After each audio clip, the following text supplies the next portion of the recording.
Shalom ho sa inyong lahat. Tayo po'y muli narito sa ating palatuntunang Word Made Flesh.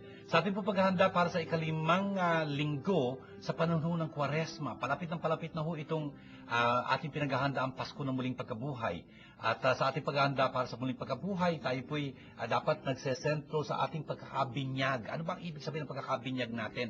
At para po dito, ang dami pong ituturo ng ating mga pagbasa para sa linggong ito. Talagang ang papel ng Espiritu Santo sa ating pagkakabinyag, ang papel ng salita ng Diyos na dapat nating isabuhay, mga paalala ng Panginoon. Friends and sisters, isa pong karangalan na ginagamit ng Panginoon itong ating programang ito sa pagpapalaganap ng kanyang salita, hindi lang ho sa Pilipinas, kundi sa buong mundo.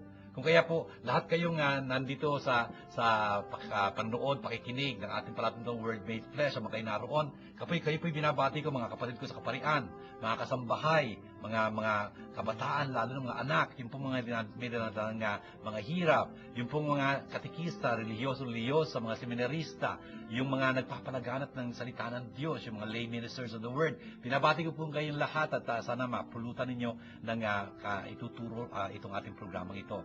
Kung kaya saan mo kayo naroon, aking bati sa inyo, shalom sa inyong lahat.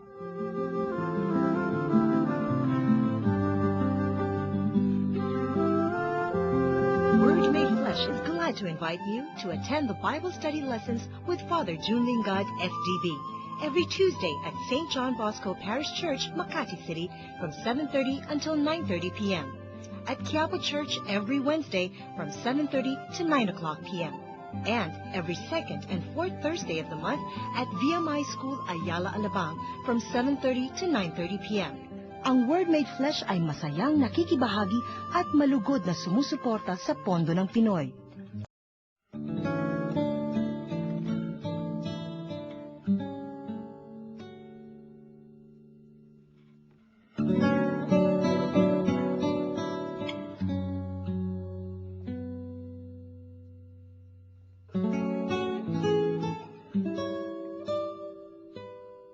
Kaya nga, magpahayag ka. Sabihin mong ipinasasabi ko, bayan ko, ibubukas ko ang inyong libingan. Ibabangon ko kayo at iuuwi sa inyong bayan. Kung maibukas ko na ang inyong libingan at maibangon ko kayo, makikilala ninyong ako si Yahweh. Hihingahan ko kayo upang kayo'y mabuhay at ibabalik ko kayo sa inyong sariling bayan. Sa gayon, malalaman ninyo na akong si Yahweh ang nagsabi nito at aking gagawin. Ang ating pong unang pagbasa ay hango kay Ezekiel, isa pong propeta, one of the major prophets sa Old Testament. Major prophet, hindi po ibig sabihin mas importante siya kaysa sa mga minor prophets. Yun ang major prophet, minor prophet ay kaugnay lang sa habaho ng kanilang sulatin. Medyo mahaba ho itong sulatin ni Ezekiel kung ikumpara natin doon sa ibang mga minor prophets. Tingnan nyo, nandito po tayo sa chapter 37. May ibang mga propeta, hindi man lang umabot ng 4 na kabanata. For example, the last prophet, Malachi, is only up to chapter 3. Anyway, yun hong major prophet. Ito si Ezekiel, is a major prophet, at napakaganda po nitong kanyang tinatalakay dito sa 37 kabanata ng kanyang sulatin. Ano nga ba nangyayari? Ito si Ezekiel ay propeta doon sa exile, doon sa pagkakatapon ho nila sa Babylonia. The point is, nakalugmok ho sila doon, talagang sira ang kalooban. Parang nakalimutan na sila ng Diyos. Wala na silang kaharian, yung hari nila, isang bihag din tulad nila. Kung kaya, anong ang pinasasabi ng Diyos? Yun ang sasabihin dito, prophesy and say to them. Yun ang prophet, tandaan ho natin, prophet, ibig sabihin tagapagsalita. A spokesperson of God. Prophet. Yun ang ibig sabihin nun. The point is, anong pinasasabi ng Diyos dito sa pamamagitan ni Ezekiel? Sabi niya, thus says the Lord God, O my people, I'll open your graves and have you rise from them and bring you back to the land of Israel. Pero tingnan niyo yung verse 12 na yon. Pinasasabi ng Diyos sa kanyang bayang Israel na nandun nga sa pagkakatapon sa Ehipto, aking bayan, bubuksan ko uli, ang inyong mga puntod. Ibig sabihin, talagang babangunin ko kayo uli doon. Hindi lang yun, dadaling ko kayo uli sa inyong bayang Israel. Brothers and sisters, pagka narinig mo yung mga pangakong yun, talaga namang ang ganda-ganda ho ng binibigay na damdamin noon. In fact, binibigyan kasi sila ng pag-asa doon. Hindi rin sa kasiraan ng kanilang kalooban doon sa Israel, sa Babylonia, dahil mga bihag sila doon.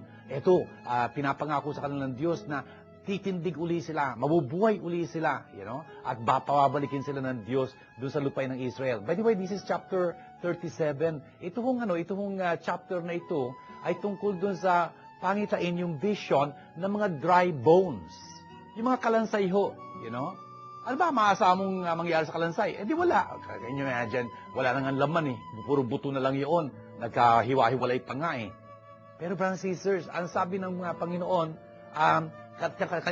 sinabi niya kay Propeta Ezekiel, talagang hingahan mo sila, breathe into them. At hindi lang yan, makikita mo yung mga butong yun na nagkahiwa-hiwalay na, magkakatagpo-tagpo uli sila, magkakaugnay-ugnay uli sila, mabubuo uli sila. At hindi lang yun, magkakaroon uli sila ng laman, tapos magiging isang bayan uli silang buhay na buhay. Brothers and sisters, tingnan nyo paano mangyayari yun. Sabi ng Diyos kay Ezekiel, hingahan mo sila. Please remember, in Hebrew and in Greek, ruach, pneuma, ang ibig sabihin ng mga salitang yun sa Hebreo, ruach, sa Griego, pneuma, tatlong ibig sabihin noon. Una, hininga. Ikalawa, hangin. Ikatlo, spiritu. Yun nga ho, ang espiritu ang ibibigay ng Diyos dito sa mga dry bones na ito, dito sa kanyang bayang Israel na sirang-sira ang kalooban. At makikita nyo, magkakaroon sila uli ng pag-asa. Yun ho yung makikita natin dito sa pagbasang ito. If you go ahead sa verse 14, ang sasabihin niya ho doon, and I'll put my spirit in you that you may live. Kasi ho, yung hininga, hindi nga ba yung hininga natin napapakita na buhay tayo? Kasi pagka binawian na siya ng hininga, binawian na siya ng buhay, wala na talagang hininga yun. Yung espiritu ho, talagang yun ang nagbibigay ng buhay. At yun ang pinapangako ng Diyos na talagang igagawad niya yung kanyang espiritu at magkakaroon sila ng buhay, mabubuhay sila uli. At hindi lang yun, ibabalik nga sila ng Panginoon sa kanilang lupain. Brothers and sisters, sana ho marinig natin to para sa ating mga sarili din. Ngayong panahong ito ng Kwaresma, ito hong ikalimang linggong ito ng Kwaresma, sana ho, tandaan natin, ano man ang kinalugmukan nating kasalanan, bisyo o kawalan ng pag-asa, binibigyan ho tayo ng Panginoon ng pagkakataon na talagang mabuhay uli, mabuhayan uli ng espiritu ng ating diwa. Kasi nandito ang Panginoon ngayon nag-aalok sa atin ng pagkakataon manumbalik sa Kanya. Oo, manunumbalik tayo. Hindi lang ho sa lupa ng Israel, kundi sa piling ng Diyos, which is very beautiful. Brothers and sisters, ito ho yung ibig sabihin ng Kwaresma, itong 40 araw ng paghahandang ito. Para sa pagdating ng Pasko ng Pagkabuhay, talagang panibago natin, masariwa natin yung ating binyag. Kung saan naging mga mahal tayo ng Diyos, na anak ng Diyos. Bakit? Kasi binahagi niya tayo ng kanyang buhay, ng kanyang banal na spiritu.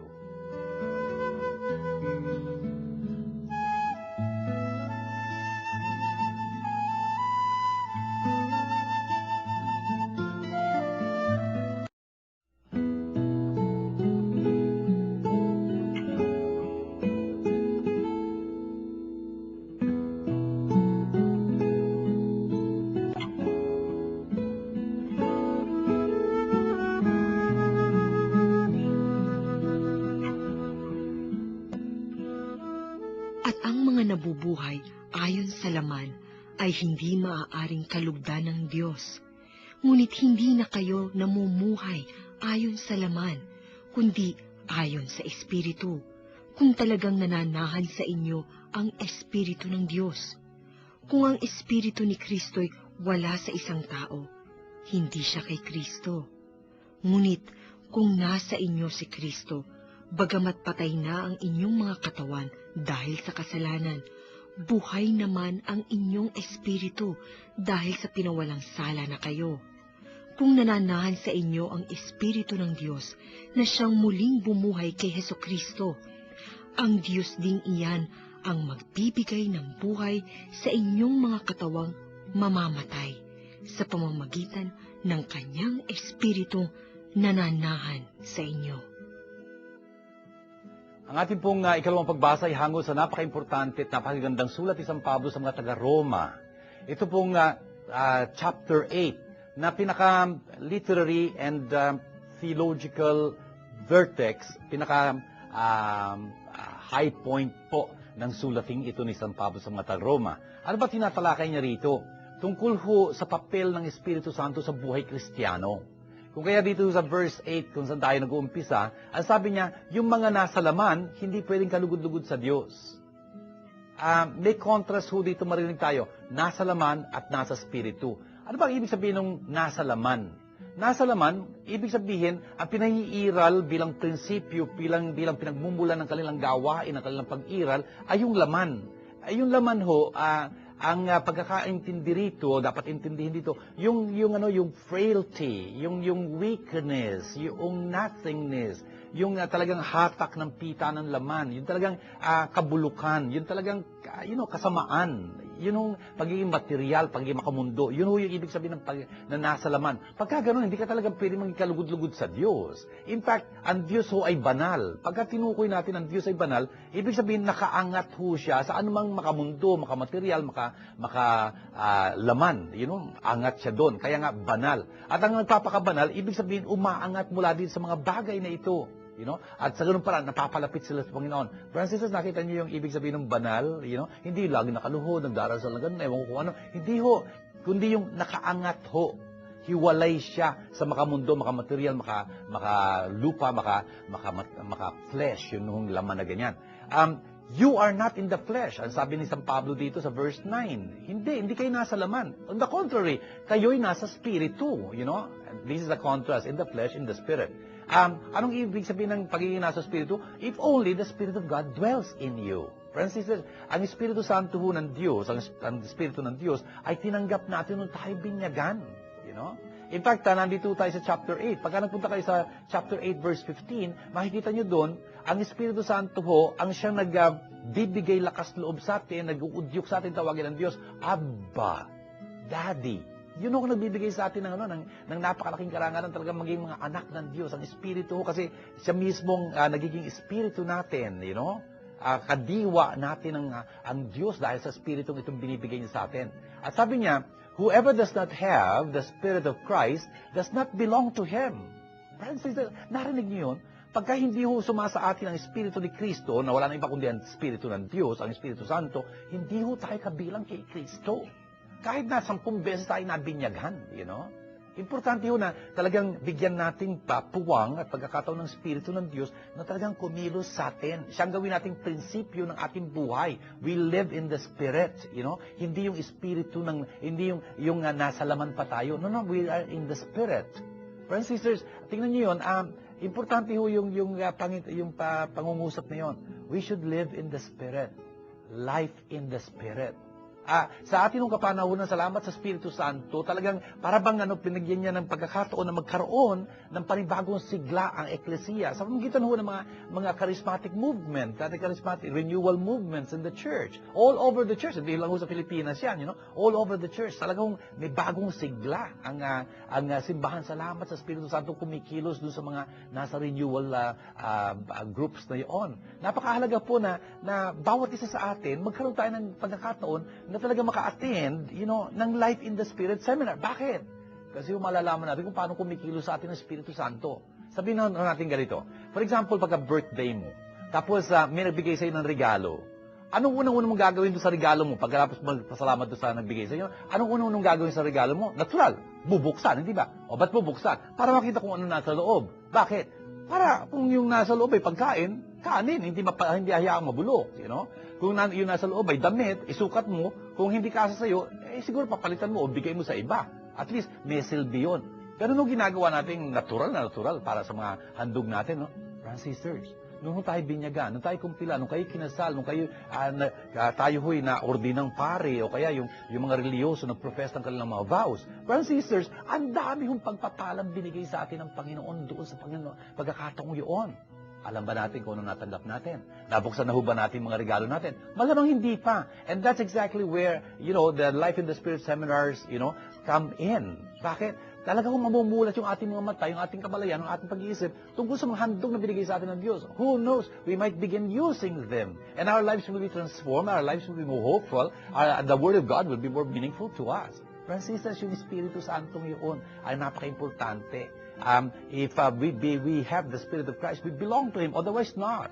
Tapos sabi niya pa dito, verse 10, if Christ is in you, although the body is dead because of sin, the Spirit is alive because of righteousness. Ang Espiritu ho ng Diyos, ang tutulong sa atin talagang magpakamatuwid tayo, maging upright, righteous, just tayong ganyan, katarungan, matuwid sa harapan ng Diyos. Siya ang tutulong sa atin. And if the Spirit of the one who raised Christ, Jesus, from the dead dwells in you, sabi niya ganyan, the one who raised Christ from the dead will give you life to your mortal bodies through His Spirit who that dwells in you. Tingnan nyo, paulit-ulit yung Espiritu, Espiritu, Espiritu. Brothers and sisters, isipin natin, suriin natin sa sarili natin, may papel ba talaga ang Espiritu Santo sa ating mabuhay? O baka tulad tayo ng mga nakatagpo ni San Pablo sa Ephesus, you see this in the Acts. Ang tanong na, bakit? Ano ba yung Espiritu yun? Di ba lang namin alam may Espiritu pala? Unfortunately, it can happen. Brothers and sisters, if we are Christians, if we like to belong to Christ, then we must be led by the Spirit of Christ. So let's ask the Holy Spirit to do that for us.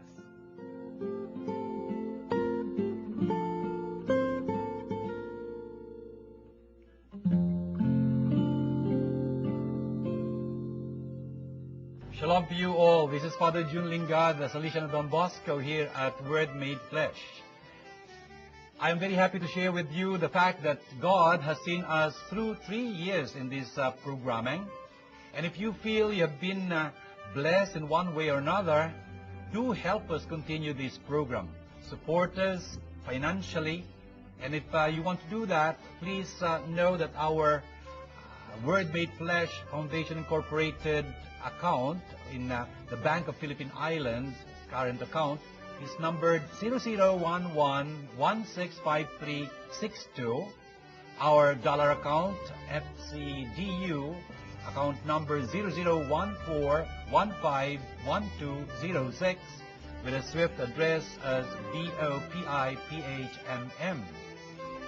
In that way, you are partnering with God's Word, with the Word Made Flesh, and we will be able to really and truthfully say at the end of our program, through you, God has brought this program about.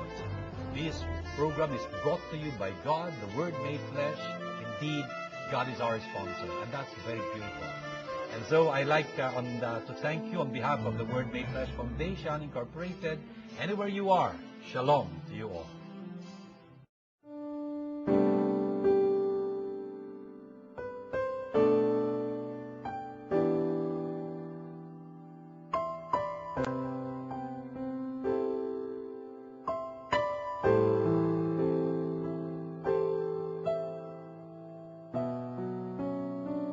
Sumainyo ang Panginoon. Ang magandang balita ng Panginoon ayon kay San Juan. May isang tao ng ngalay Lazaro, nakatira ito sa Betania, kasama ang kanyang mga kapatid na sina Maria at Martha. Nagkasakit si Lazaro, kaya't nagpasabi kay Jesus ang magkapatid, Panginoon, ang kaibigan mong minamahal ay may sakit. Ngunit, nang marinig ito ni Jesus, ay sinabi niya, hindi magwawakas sa kamatayan ng sakit na ito. Nangyari ito upang maparangalan ng Diyos. At sa pamamagitan nito ay maparangalan ang anak ng Diyos. Mahal ni Jesus ang magkapatid na Martha, Maria at Lazaro. Gayunman ay pinaraan na pa niya ang 2 araw matapos mabalita ang may sakit si Lazaro bago sinabi sa kanyang mga alagad, magbalik tayo sa Judea. Pagdating ni Jesus, nalaman niyang 4 na araw na nakalibing si Lazaro. Nang marinig ni Martha na dumarating si Jesus, sinalubong niya ito, ngunit si Maria ay naiwan sa bahay. Sinabi ni Martha, Panginoon, kung kayo po'y narito, hindi sana namatay ang aking kapatid. Ngunit nalalaman kong kahit ngayon ibibigay sa inyo ng Diyos ang anumang hingin ninyo sa Kanya. Muling mabubuhay ang iyong kapatid, wika ni Jesus. Sumagot si Martha, nalalaman ko pong siya'y mabubuhay uli sa huling araw, sa muling pagkabuhay. Sinabi naman ni Jesus, ako ang muling pagkabuhay at ang buhay. Ang nananalig sa akin kahit mamatay ay muling mabubuhay, At sino mang nabubuhay at nananalig sa akin ay hindi mamatay kailanman. Pinaniniwalaan mo ba ito? Opo, Panginoon, sagot niya. Nananalig ako sa inyo. Kayo po ang anak ng Diyos, ang Mesyas, na inaasahang paririto sa sanlibutan. Nahambal si Jesus nang makitang tumatangi si Maria, pati ang mga Hudyong kasama niya, at siya'y napahimutok. Saan niyo siya nilibing? Tanong niya. Sumagot sila, Panginoon, hali kayo at tignan ninyo. Tumangis si Jesus. Kaya't sinabi ng mga Hudyo, talagang mahal na mahal niya si Lazaro. Ngunit sinabi ng ilan, nakapagpadilat ng bulag ang taong ito, bakit hindi niya nahadlangan ang pagkamatay ni Lazaro? Muling napahimutok si Jesus pagdating sa libingan. Ito'y yungib na natatakpan ng isang bato. Alisin niyo ang bato, sabi ni Jesus. Sumagot si Marta, Panginoon, nangangamoy na po siya ngayon. 4 na araw na siyang patay. Sinabi ni Jesus, hindi ba sinabi ko sa iyo na kung mananalig ka sa akin, ay makikita mo kung ganong kadakila ang Diyos? At inilis nila ang bato. Tumingala si Jesus at ang wika, Ama, nagpapasalamat ako sa iyo sapagkat dinirinig mo ko. Alam kong lagi mo kong dinirinig. Ngunit sinabi ko ito dahil sa mga taong nasa paligid ko, upang maniwala silang ikaw ang nagsugo sa akin. Pagkasabi nito, sumigaw siya, Lazaro, lumabas ka! Lumabas nga si Lazaro. Napupuluputan ng mga panlibing ng ang kanyang mga kamay at paa, at nababalot ng panyo ang kanyang mukha. Sinabi ni Jesus sa kanila, kalagan niyo siya, at nang makalaya. Marami sa mga Hudyong dumalaw kay Maria ang nakakita ng ginawa ni Jesus at nanalig sa kanya. Ito mga kapatid, ang magandang balita ng ating kaligtasan. Mga kapatid, tignan niyo po, ito yung napakagandang takpo po sa ika-11 kabanata ni San Juan, ang Ebanghelyo ng San Juan. Brothers and sisters, bakit binabasa itong mga talatang ito tungkol sa pagbubuhay muli ni Jesus sa kanyang kaibigang si Lazaro? Kasi nasa panahon tayo ng Kwaresma, hindi ho ba? At itong salaysay na ito ay talagang dapat magbigay sa atin ng pag-asa na talagang pwede tayong buhayin ng Diyos. Buhayin ni Jesus, bigyan tayo ng panibago pang pag-asa. Napaka-importante ho noon. Brothers and sisters, ano nga ba nangyari? Doon sa Betania, hindi ho ito masyadong malayo.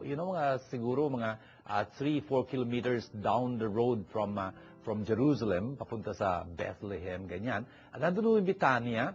Tapos, nandun nakatira yung mga kaibigan ni Jesus, si Lazaro, Maria at Marta. Tignan nyo, please remember, si Jesus ho, tiga-norte siya.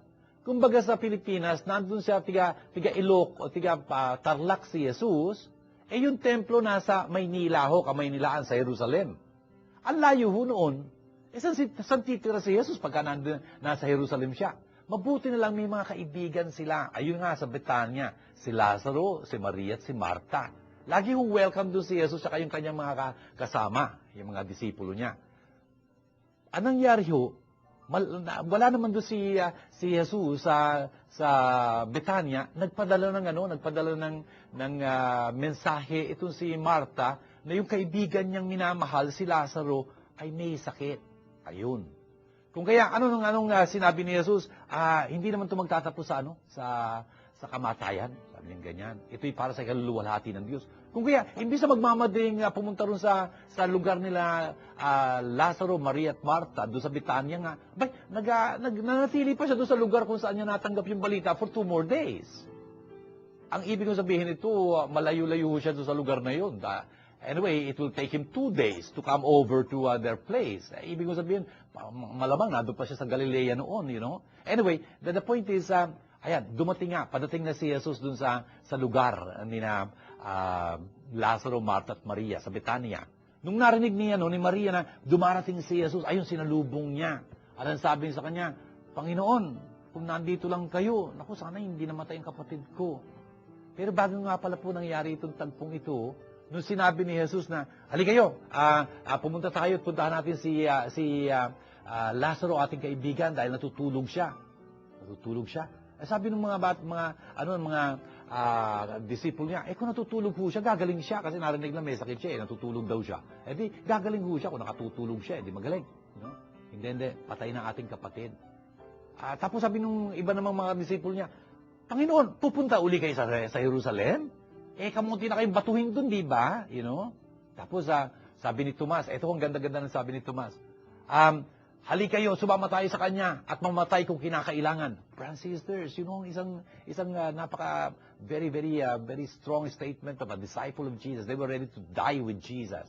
Anyway, ayun nga, dumating si Jesus at ang kanyang mga kasama sa Betania, and Martha went to meet him. At yung nga sabi, Panginoon, kung nandito lang kayo, hindi sana namatay ang kapatid ko. Pero alam ko na, anumang hilingin niyo sa Diyos ngayon ay pagkakaloob sa iyo. O sabi ni Jesus, mabubuhay siya muli. Tapos sabi ni Martha, alam ko mabubuhay siya sa muling pagkabuhay. Pero ano sabi ni Jesus sa kanya? Martha, ako ang muling pagkabuhay at ang buhay. Brothers and sisters, we should be listening to this.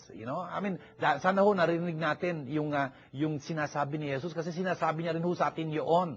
Siya ang muling pagkabuhay at ang buhay. Sabi niya, ang mamatay na nananalig sa kanya ay muling mabubuhay. Yung nabubuhay at nananalig sa kanya, hindi kailanman mamamatay.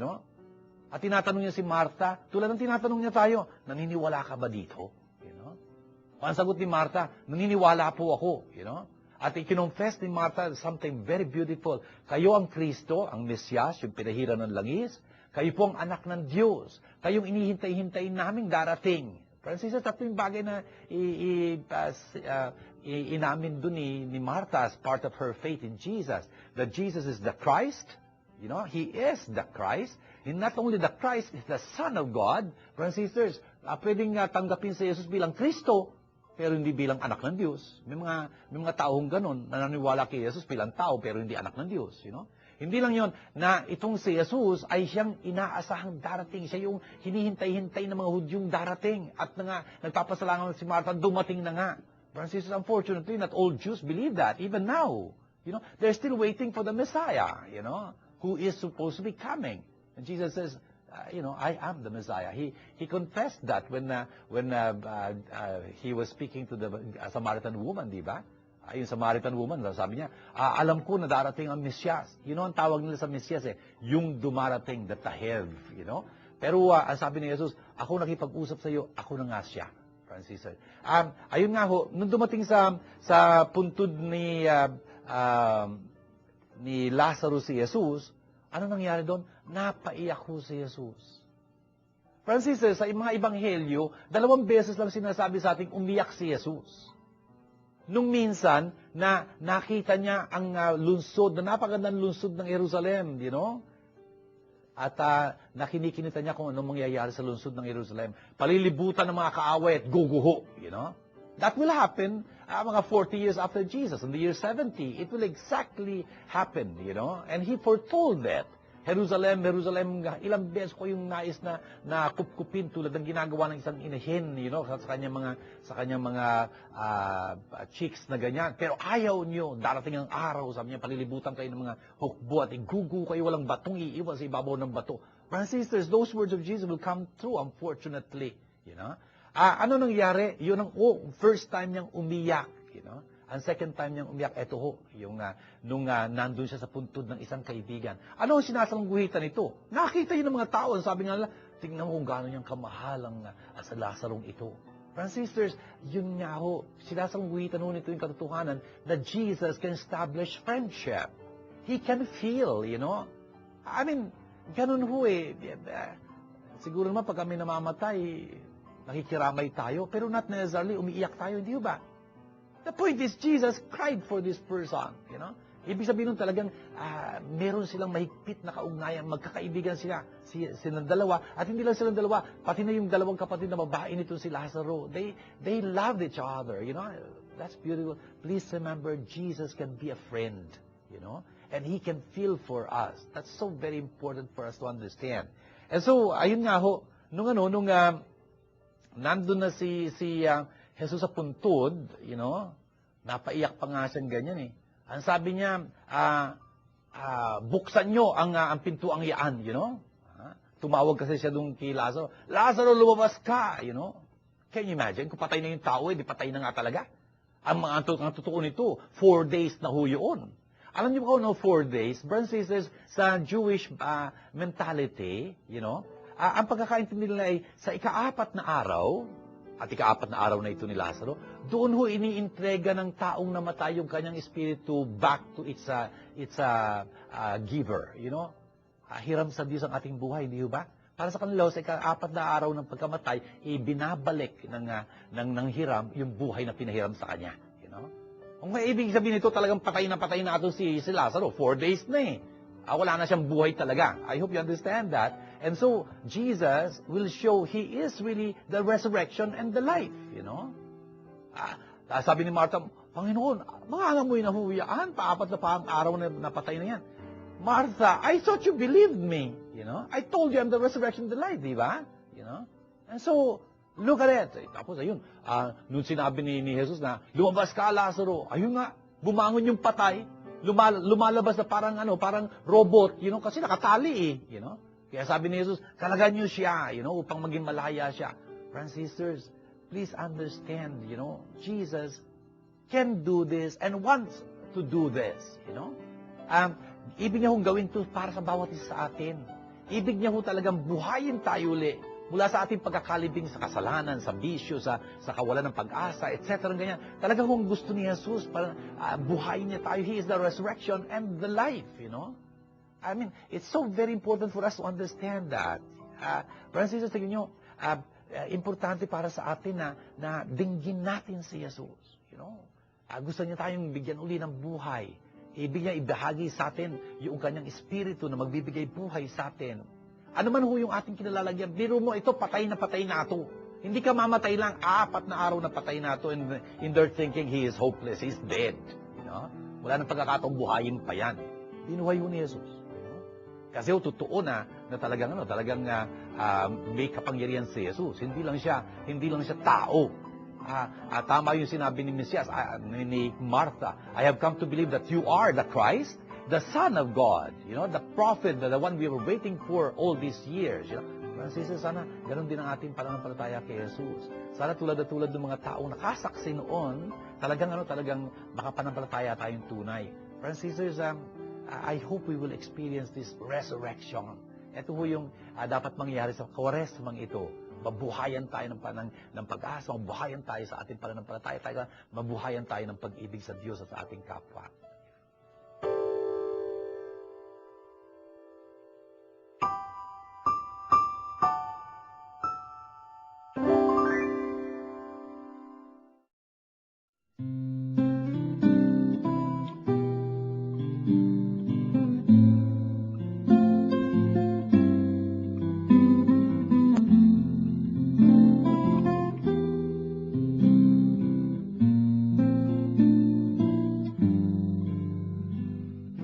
Father June, does Jesus listen to our prayer? Thank you, Charmaine, for your question. Father June, does Jesus listen to our prayer? You bet. Siguro tuwan-tuwa si Jesus pagka nakikinig siya sa mga panalangin, lalo na mga bata. Siguro excited siya pagka kinakausap siya ng mga bata. Kasi He loves children in a particular way, Tandaan niyo siguro nung tinataboy ng mga disipulo niya, mga bata lumalapit sa kanya, pinagalitan niyo sila, Hayaan niyo lumapit sa akin ng mga bata, sabi niya ganyan. Tapos kinalong niya sila, niyakap niya sila, pinagpala sila, Talagang dinidinig ng Panginoon ng ating mga panalangin. Of course, hindi lang panalangin ng mga bata, basta panalangin galing sa puso, Dinidinig ng Panginoon. Hindi lang yung binibigkas ng labi na, ewan ko, parang rote, parang hindi talaga galing sa kanilang kaibuturan, memoryado lang o something. Hindi ganun. Dapat galing sa puso natin yon. Yung panalangin ng mga bata, panalangin ng mga may gulang, basta galing sa puso at talagang nagtitiwala, talagang nagpapakumbaba, talagang persevering, nagpapatuloy, dinidinig ng Panginoon yon. Father June, can little girls be a saint? Hi, Candice. Thank you very much sa tanong mo, Father June. Can little girls be saint? Oh yes, oh yes. Importante maintindihan, Candice, kung ano ibig sabihin ng saint, no? Santo, banal. Banal, ibig sabihin talagang malapit na malapit sa Panginoon. Talagang nagsikap maging tulad na tulad ni Jesus kasi dapat ini-imitate natin bilang mga Kristiyano si Jesus, you know? Follow me, yun ang sabi niya. Yun nga, yung mga tao nagsisikap na gano'n, maging bata o matanda, talagang pwedeng maging mga santo at santa.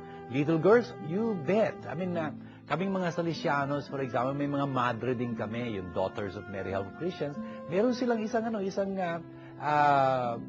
estudyante, ang pangalan Laura Vicuña, na malapit na maging santa, you know, kasi talagang mahal na mahal niya ang Diyos. Talagang nanalangin siya sa Panginoon. Pinagdasal niya yung mga taong nasa paligid niya, lalo na yung sa pamilya niya kasi may nagkaroon ata ng konting problema doon.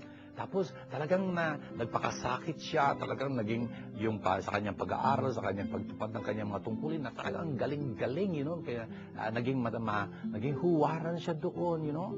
At ngayon, talagang pinatutunayan sa pagitan ng mga himalang nangyayari sa pagitan niya na talagang kapiling siya ng Diyos. Ang dideklara na siya santa, you know. Kung kaya nga, little girls can really be saints. Father June, why are priests not allowed to marry? Thanks, Joanna, sa iyong napakaganda at napaka-importanting tanong. Father June, why are priests not allowed to marry? You know? Yung mga pare, sila, no? Mga katulong ni Jesus. Yung unang-unang mga katulong ni Jesus, yung mga disipulo na naging mga apostoles, di ba? Pinuno nila si San Pedro, hindi ba? San Pedro, meron siyang biyan ng babae. Ibig sabihin, may asawa siya. You know?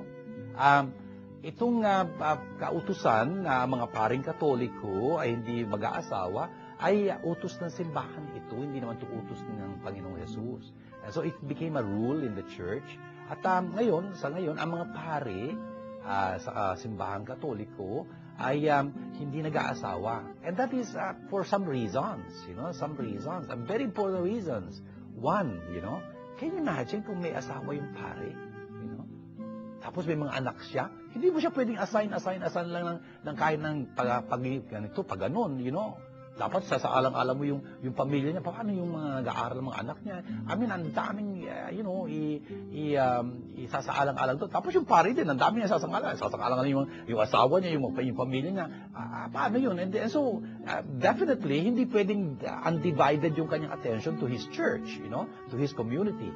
And something else, yung pare, tulad ng mga religyoso, by the way, ng mga religyosa, yung pare, meron siyang ganung vow, para talagang maging simbolo siya, paalala, pahiwatig, a reminder na tayo ay hindi para sa lupang ito lamang, you know? Kundi papunta tayo sa ating Ama sa langit, kung saan hindi na mag-aasawa at hindi na pag-aasawahin, you know? Yun ang sinabi ni Jesus eh. Kung kaya, yun ang pinakadahilan kung bakit yung pare, hindi siya nag-aasawa. Anyway, by the way, hindi naman siya pwersado doon. Hindi naman kailangan magpare, you know? Hindi mo naman sabihin, karapatan ko magpare, hindi naman ganun. Isang karangalan, binibigay yun sa iyo ng Panginoon. At, you know, sangayon sa kalooban ng Panginoon, isang requirement ngayon para sa mga Katolikong pare, hindi sila mag-aasawa. And you embrace that, you know, willingly and knowingly. Bago kami naging pare, pumirma pa kami doon. Alam ko, pag nagpare ako, naging diakono. In fact, hindi ako mag-aasawa, you know? And I know why. Parang gano'n. Tapos pinirmahan namin yun. Hindi yung, napilitan lang kami. Hindi gano'n yun. You know? And it's a very great privilege to be like that. We can help the church, you know. We can help our brothers and sisters wholeheartedly. No strings attached or something like that. O sana pagdasal niyo mga pare para mapangatawanan lagi nila yan. Okay?